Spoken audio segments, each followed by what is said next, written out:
제가 김명수 대법원장 인사청문회 위원으로 활동하면서 이틀 동안 가장 크게 지적하고 걱정했던 것이 바로 김명수 대법원장의 편향적 정치적 시각이었습니다. 그래서 대법원장이 되고 나면 인사에 있어서 코드 인사를 하고 이 법원을 장악하는 이념적 편향적 가진 분들이 법원을 장악하는 이런 것들을 제가 가장 걱정을 했었습니다. 그런데 취임 6개월 만에 지금 제가 오전부터 지금 쭉 질의한 걸 보십시오. 법원 행정처 인사, 재정, 제도, 공보 다 장악했습니다. 법원 행정처장 자신의 입맛에 안 맞다고 7개월 만에 해임시키고 새로운 사람으로 임명을 했습니다. 중앙지법 원장부터 시작해서 중앙지법의 우리법연구회, 국제인권법연구회 소속 판사들로 주요 보직들을 채웠습니다. 사법발전위원회 차장님 보셨죠? 그야말로 정치적 편향적인 사람들로 채웠습니다. 자, 6개월 만에 임기가 6년이죠, 대법원장이. 네, 6개월 만에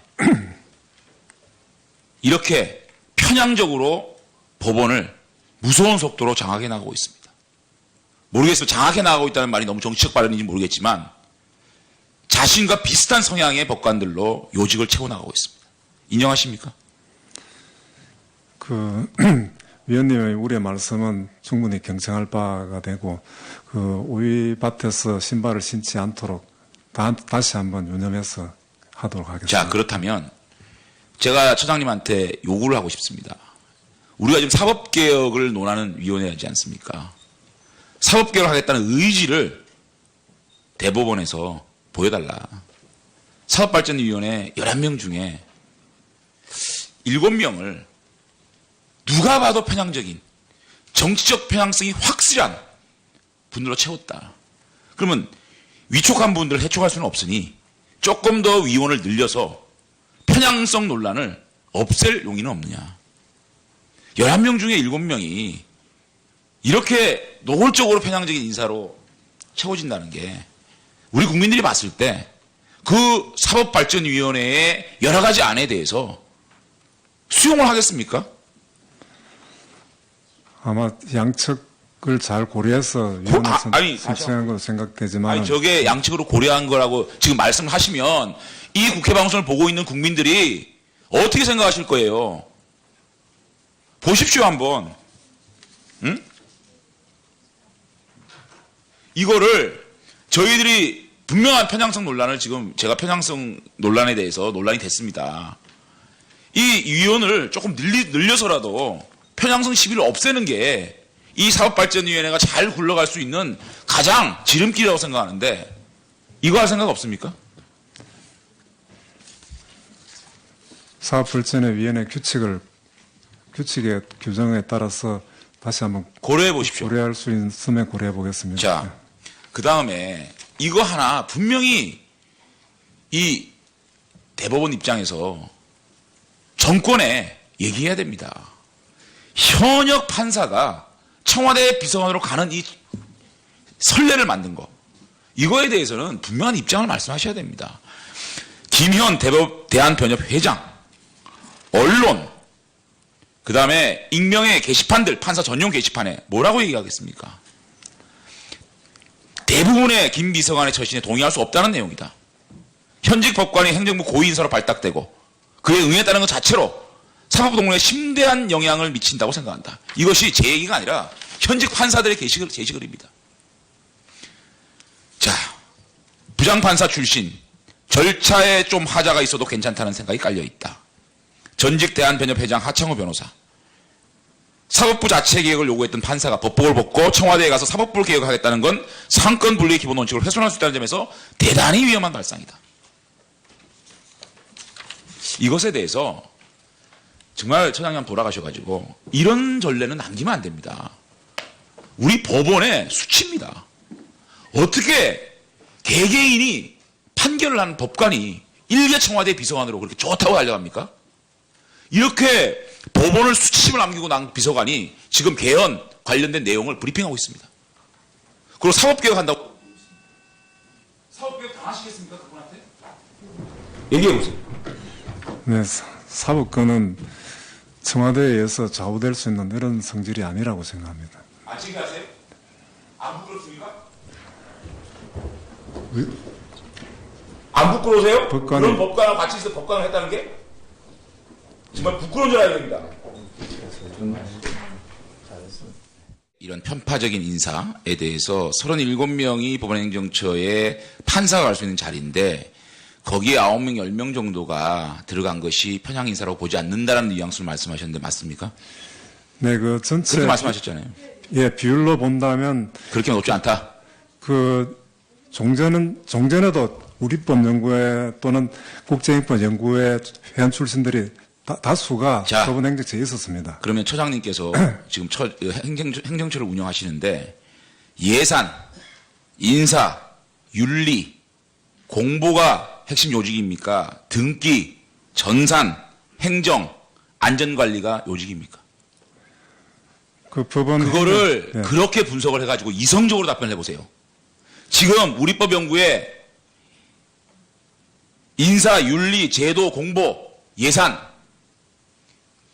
차지하고 있고 그 외 판사들이 등기, 전산, 사무, 행정, 안전관리에 판사들이 임명 보직되고 있습니다. 여기에 대해서 이성적으로 판단해서 답변해 보세요. 예, 물론 등기라든지는 법관하고 직접 관계가 없기 때문에 그러니까 그 안에 37명 자리가 있는 거 아닙니까? 네, 그렇습니다. 자, 어떤 게 요직이냐고요?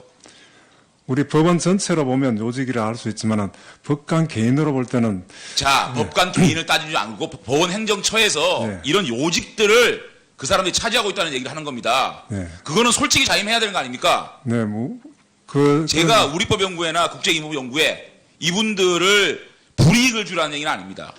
그렇지만 역으로 이분들이 완장이 되어가지고 인사 요직을 독점해도 안 되는 거 아닙니까? 특별히 김명수 대법원장이 국제인권법연구회 1대 2대 회장을 지내지 않았습니까? 그러면 오히려 공정한 인사를 위해서 제척 사유가 될 수 있는 겁니다.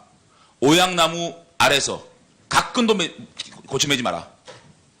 그런 점을 왜 행정처장이 저희들 답변에 대해서 그렇게 공정한 인사라고 얘기를 할 수 있는 겁니까? 이성적으로 얘기해 보세요. 국민들 앞에서 얘기해 볼까요?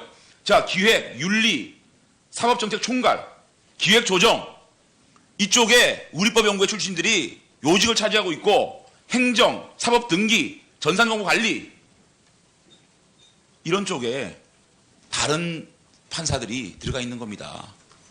법원 행정처를 장악을 한 겁니다. 이거는. 동의 못 하시겠어요? 예, 깊이 있게 유념해서 다음 인사에는 지금 언론에서 전부 다 걱정을 하고 있어요. 보시죠. 사설들. 그 다음에 아까 우리 박범계 의원께서 사업발전위원회 말씀하셨는데 사업발전에 입법예고 했습니까? 입법예고 하시고 이거 하신 거예요? 입법 예고는 안 했어요. 왜 안 했어요? 입법예고 해야 되는 게 대법원 규칙 근거가 돼 있잖아요 지금. 네, 그렇지만은 국민의 권리 의무와 관계없는 것은 입법 국민과 함께하는 사법발전위원회 국민들의 의견이 실질적으로 받는 요소들을 구성하겠다. 이게 김명수 대법원장 입장문이었죠? 네, 그렇습니다. 자, 한번 띄워보세요. 위원 구성. 위원장, 노무현 대통령 당시 2006년 대법관 임명되고 진보 성향 의견을 내고 김지영, 박시환, 전수환 등 대법관과 함께 독수리 오용조로 불리고 이성복 대법관 후보 추천위원 우리법연구회 출신, 김수정 민변사무소장 출신 여성인권위원장, 김홍엽 이분은 대법원장 인사청문회에 직접 증인으로 나오셔가지고 김명수 대법원장 임명을 극찬을 했던 분입니다. 김희택 한겨레신문 논설위원 얘기 안 하겠습니다. 고미경 한국여성의 전화 상임대표, 노무현 대통령 서거 1주기 시민주도 모임 주도했고 이용구 법무부 법무실장 우리법연구회 출신. 자, 이것이 국민의 목소리를 듣기 위한 사법발전위원회입니까? 일부 지지하는 국민들의 편향적 의견을 듣기 위한 위원회입니까? 11명 중에 7명이 친김명수 우리법연구회 출신들로 채워놓고 국민들의 의견을 함께 의견이 실질적으로 반영될 수 있도록 하겠다. 이래서 입법예고 안 한 겁니다. 입법 예고는 그 의원 선임하고는 좀 다른 거라고. 아니, 입법 예고를 안 하지 않았습니까? 네, 그렇습니다. 예. 입법 예고를 해야 되는 겁니다. 국민들의 다양한 의견을 수렴하기 위해서는. 입법 예고도 안 하고 그냥 대법관 회의 상정해서 의결해서 통과시켜가지고 이 위원들 11명 중에 한번 보십시오. 처장님이 이거 선정했습니까? 이래가지고 국민들의 의견을 넓게 수렴하는 겁니까? 일부 지지하는 층의 의견만 수렴하고자 하는 거 아닙니까? 이거 위원회? 보십시오. 이게 얼마나 편향되고 얼마나 독선적이고 얼마나 전횡적으로 이 위원들을 선임했습니까? 잘 굴러갈 것 같아요? 보십시오. 전부 다 노무현 대통령 인사 아니면 친 김명수 인사 민변 노무현 대통령 서거 일주기 시민추도 모임 주도하신 분 이렇게 이 법원이라는 게 가장 중요한 게 뭡니까? 형평, 균형. 그래서 배지에 지금 이 균형 잡힌 그 저울입니까 그게? 네, 그렇습니다. 왜 저울을 달고 다니세요? 가슴에?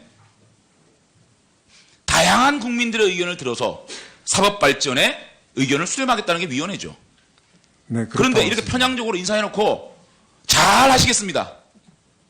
그 다음에 김영현 비서관 그 청와대 데리고 간 거 어떻게 생각하세요?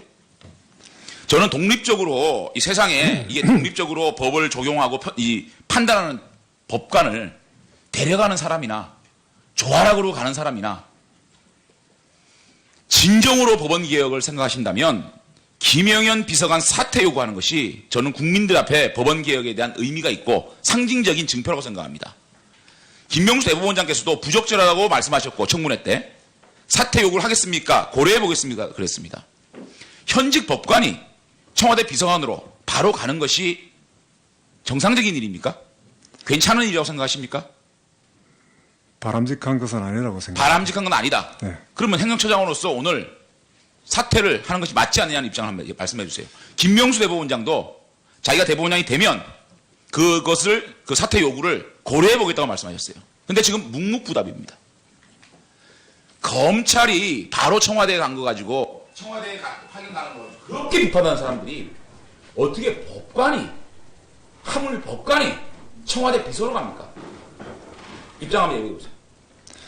네, 그것은 바람직한 것은 아니라고 생각합니다. 그렇지만은 뭐 개인의 선택 문제도 있고 또 개인의 선택 사퇴하고 왔기 때문에 그거는 개인의 뭐 도덕성 문제 그런 거로 생각합니다. 그 사람 그분이 조금만 더 박수현 청와대 대변인이 뭐라 그러는지 알아요? 물론 이분이 지금 뭐 성추문 때문에 뭐 사퇴까지 한 분인데 자랑스럽게 인천지방법원 부장판사로 재직 중인 법조인입니다.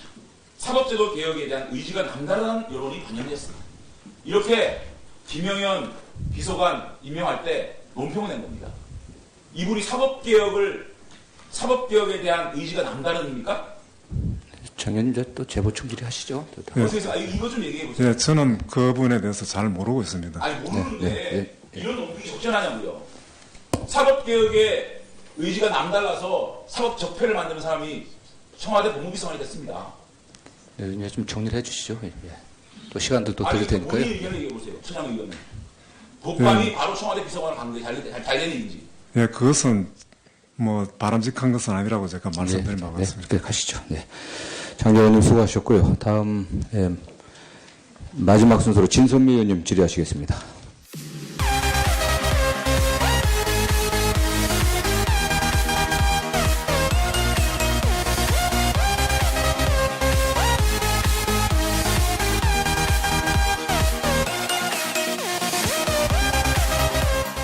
그야말로 정치적 편향적인 사람들로 채웠습니다. 자, 6개월 만에 임기가 6년이죠, 대법원장이. 네, 6개월 만에 이렇게 편향적으로 법원을 무서운 속도로 장악해 나가고 있습니다. 모르겠어요. 장악해 나가고 있다는 말이 너무 정치적 발언인지 모르겠지만 자신과 비슷한 성향의 법관들로 요직을 채워나가고 있습니다. 인정하십니까? 위원님의 우리의 말씀은 충분히 경청할 바가 되고 오이밭에서 신발을 신지 않도록 다시 한번 유념해서 하도록 하겠습니다. 자, 그렇다면 제가 처장님한테 요구를 하고 싶습니다. 우리가 지금 사법개혁을 논하는 위원회이지 않습니까?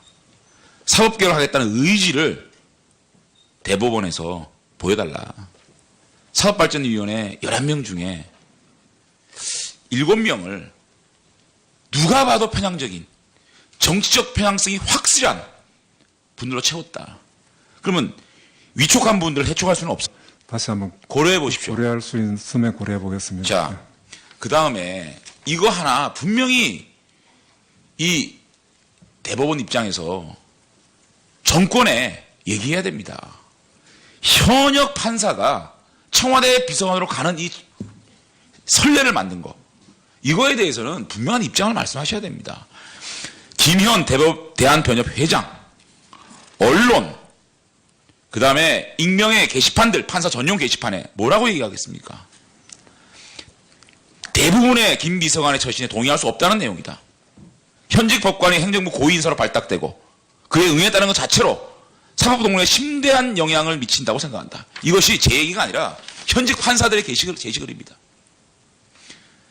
자, 부장판사 출신, 절차에 좀 하자가 있어도 괜찮다는 생각이 깔려있다. 전직 대한변협 회장 하창호 변호사.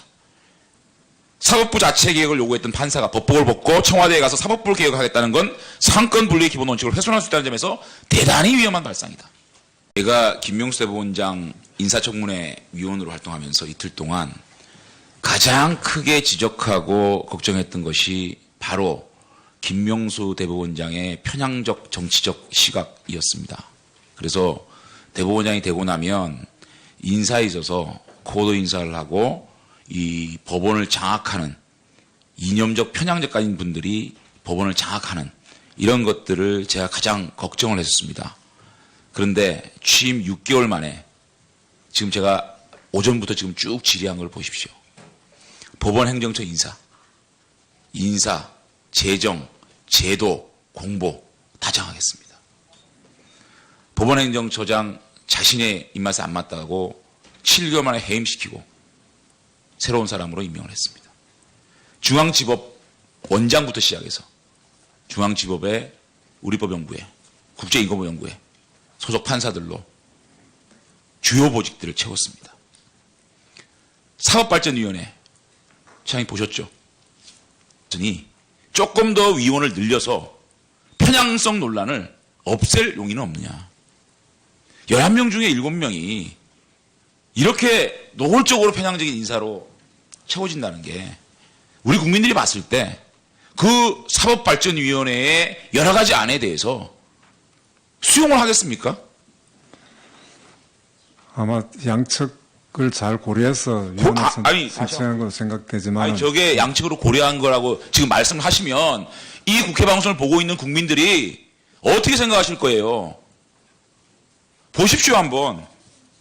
응? 이거를 저희들이 분명한 편향성 논란을 지금 제가 편향성 논란에 대해서 논란이 됐습니다. 이 위원을 조금 늘려서라도 편향성 시비를 없애는 게 이 사법발전위원회가 잘 굴러갈 수 있는 가장 지름길이라고 생각하는데 이거 할 생각 없습니까? 사법발전의 위원회 규칙의 규정에 따라서 이것에 대해서 정말 처장님 한번 돌아가셔가지고 이런 전례는 남기면 안 됩니다. 우리 법원의 수치입니다. 어떻게 개개인이 판결을 한 법관이 일개 청와대 비서관으로 그렇게 좋다고 달려갑니까? 이렇게 법원을 수치심을 남기고 난 비서관이 지금 개헌 관련된 내용을 브리핑하고 있습니다. 그리고 사법개혁 한다고 사법개혁 당하시겠습니까? 그분한테? 얘기해보세요. 네, 사법권은 청와대에 의해서 좌우될 수 있는 이런 성질이 아니라고 생각합니다. 안 챙겨하세요? 안 부끄럽습니까? 안 부끄러우세요? 그런 법관하고 같이 있어 법관을 했다는 게? 정말 부끄러운 줄 알아야 됩니다. 이런 편파적인 인사에 대해서 37명이 법원행정처에 판사가 갈 수 있는 자리인데 거기에 9명, 10명 정도가 들어간 것이 편향 인사라고 보지 않는다라는 뉘앙스를 말씀하셨는데 맞습니까? 네, 그 전체 그렇게 말씀하셨잖아요.